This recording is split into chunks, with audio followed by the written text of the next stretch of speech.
Guys, in this video I'm mainly speaking to my peers in this one, third years. We've got a site here, a rectangular site. The overall dimensions of the site is 160 meters by 10 meters. Okay, and what you see in it, the cross points that you see there annotated on the drawing are staff readings.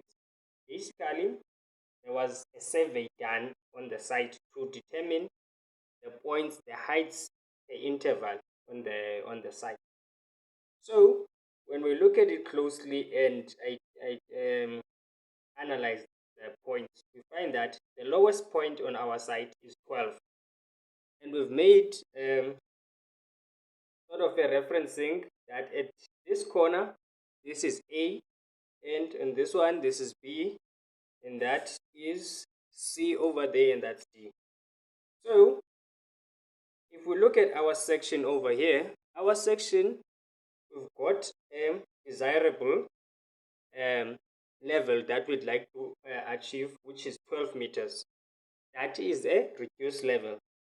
That level is guiding us to say that we would like to have a level platform that all around the site, when we take a staff reading, we get to 12. Okay. Now, if you can see over here, we've got sloping ground, or a sloping ground. But now, since we are not given the depths for all the areas, we need to get an average depth.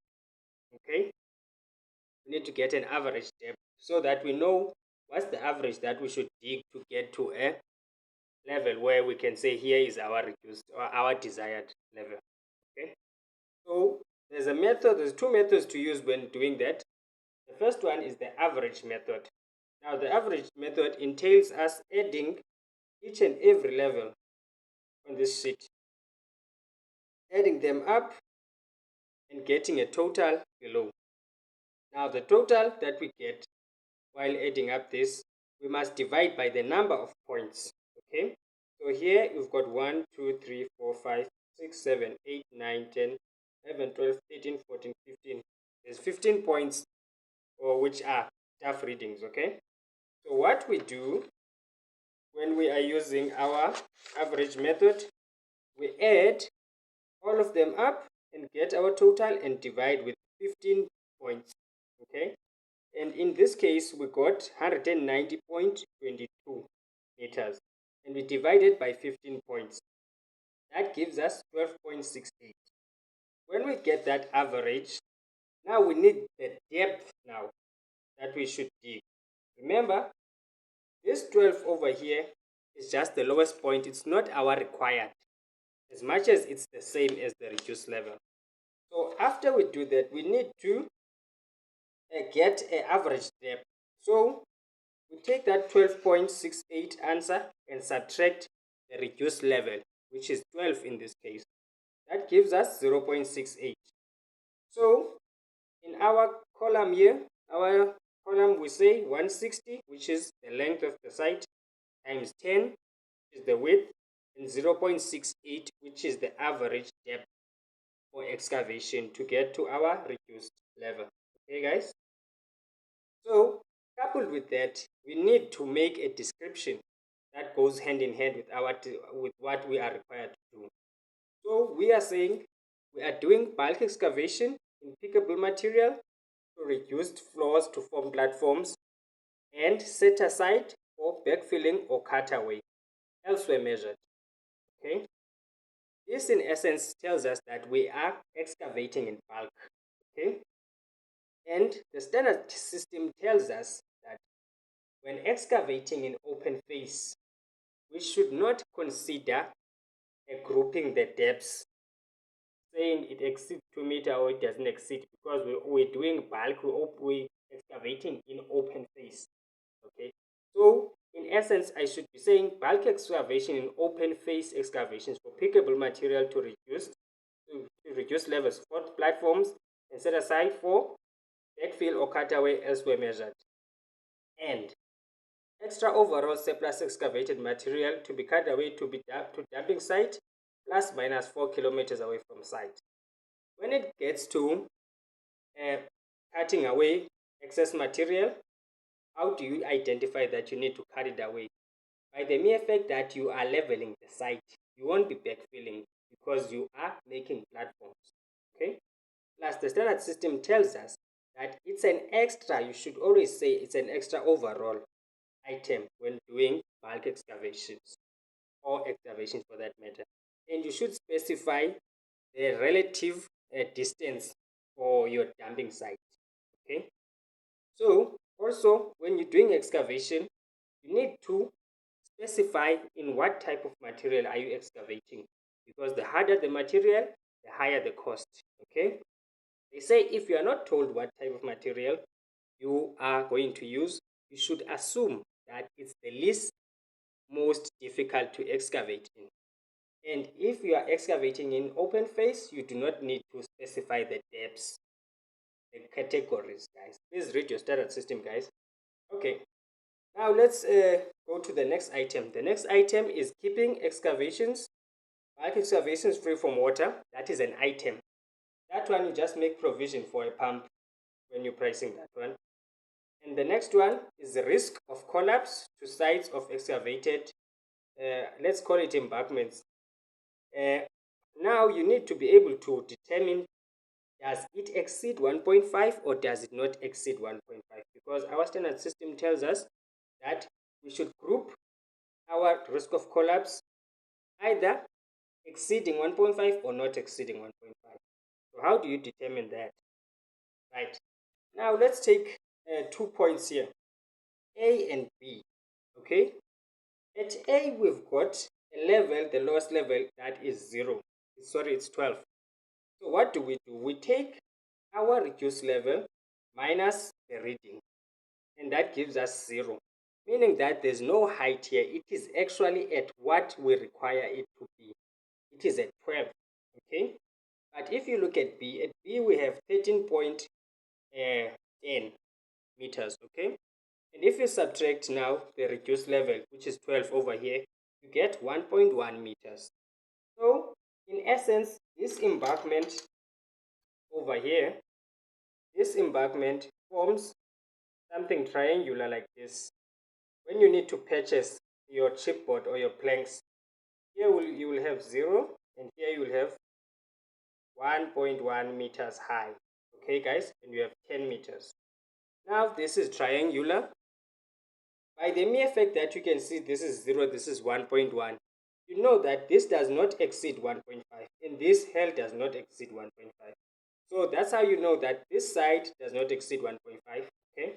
Then you know that your description, your first description will be not exceeding 1.5 because you have identified a part that does not exceed 1.5. Okay. Let's go to A and D. A and D, guys, if you look at A, it's still 0 because 12 and 12 is equals to 0 basically. And at D, you've got 12.10. So you say 12.10 minus 12. You get to 0.1. So if you identify also this shape, it's 0 here. And over there, you will have 0.1. But does 0.1 exceed 1.5 meters? No, it does not. Okay. So we also know this and this also go into a category of not exceeding 1.5. Now guys, you can see these are triangles. So you know that you need to use half base for an area because risk of collapse, we measure it in square meters. So you need to say half base times height. Okay. You must brush on your trigonometry for this one. Okay. Now let's go to D and to C. At D, we know that you've got 0.1 over here. Okay, let's go to C. C is 13.43 minus our reduced level. That gives us 1.43. But now, when you identify the shape, it's a trapezium because you've got two heights. You don't have a 0 anymore. Okay, you've got one height bigger than the other. So what do we do here? Here we've got, here is the trapezium formula. L1 plus L2 divided by 2 times height. That is the formula for the trapezium. You can go into, let me try and find it here. But that is essence, the formula for that when you need the area. Because remember, we are measuring in square meters. So you need to know formulas to do these calculations, guys. Right? I'm gonna find this. Just bear with me. Guys. There it is. That's the formula for the trapezium. Okay. Here's the trapezium. There is the formula. Okay. To calculate area. Here is L1. The one is 3.1. L3 4750. The height 1.89. Right. So there is the formula. So here what we would do, we will take 1.43 plus 0.1, add it together, divided by 2, and times it by 10 meters, okay, to get our area for this one. Okay, you look at B and C. I think it's the same issue because you've got 1.1 and 1.43. So it forms a trapezium again. So same formula applies over here. Now guys, what you need to determine, does any of these points exceed 1.5? No, none exceed 1.5. So you are safe to say risk of collapse to sides of bulk excavations or embankments not exceeding 1.5 meters deep.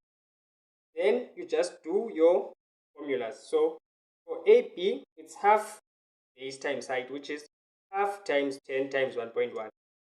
Okay guys, that's it. That's simple. For the second one, A to D, half times 160 times 0.1. C to D, you need to say 1.43 plus 0.1 divided by 2 equal to 0.77. That you must multiply out by 10. Okay. In the other one, 1.1 plus 1.43, okay, times 1.1 plus 1.43 divided by 2 times 160. Okay, there it is, guys. So the key to this is to look at your points, look at your reduced level. Okay, because this is the essence of what is happening here. This is where you excavated. Okay, but this part needs to have a plank here. It needs to have some supports. Okay, but we need to know, does this exceed 1.5 or not exceed 1.5? Okay guys, so you need to determine if here this part is your reduced level, where this is the required level. Let me put an orange on it. This is our reduced level over there. That's what we require to work to. But here, this is our ground. This is our ground level, GL. So we need to show the sides of bulk excavations, so that for risk of collapse, okay, ROC, risk of collapse, okay, we do not want the sides to collapse, guys. So that's the essence of risk of collapse. Okay, all you need to have a fundamental of is your trigonometry, your geometry. Okay, whenever you're calculating trapezium, area is equal to big length plus small length divided by 2 times your length or your height. Okay, triangles have base times height. That's it, guys. I hope this has been interactive and informative. Please subscribe to my YouTube channel. I will upload this over there also, and I will share the link with you guys. If you've got any questions, please speak to me.